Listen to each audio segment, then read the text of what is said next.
si Angeline. Nag-aaral, nagba-vlog at nagnenegosyo. On the way nga pala kami neto sa may simbahan dahil ninang ako for today's ganap. Pero syempre bago ang lahat, isi-share ko muna sa inyo itong sinabi ni Father Raura na huwag ka masyadong mag-alala sa hinaharap o manghinayang sa nakaraan.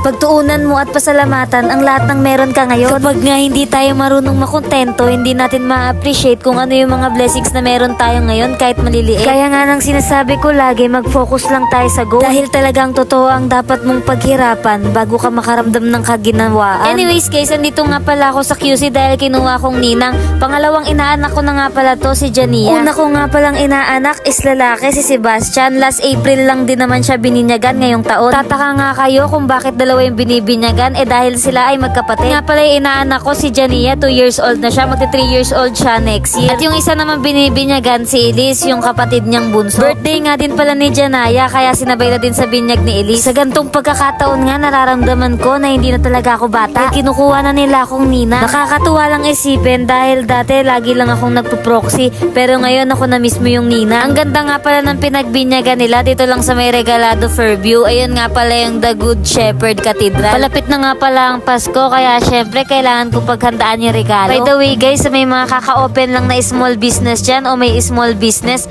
open po ako for collaboration and partnership. Mag-message lang kayo dito sa may Angeline's Vlog. Nga pala gusto ko na rin magpasalamat sa mga bago ko na namang followers dyan. At syempre sa una at simula pa lang nandyan na.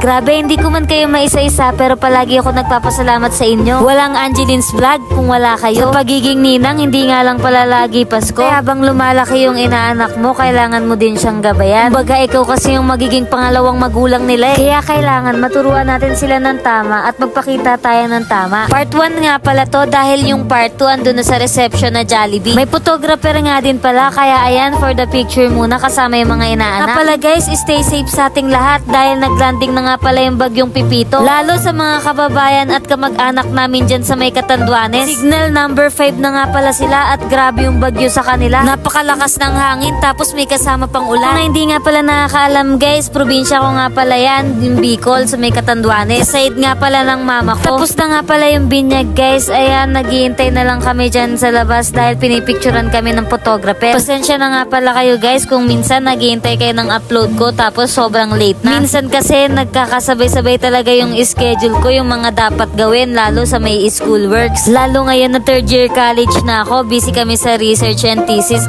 Pero syempre dahil ako si Angeline, nag-aaral, nagba-vlog at nagnenegosyo, kayang-kaya ko yan. Mahan lang talaga lagi ng sipag at tiyaga. Palagi nyo tatandaan na walang imposible sa taong may tiwala sa sarili. Wait nyo yung part 2.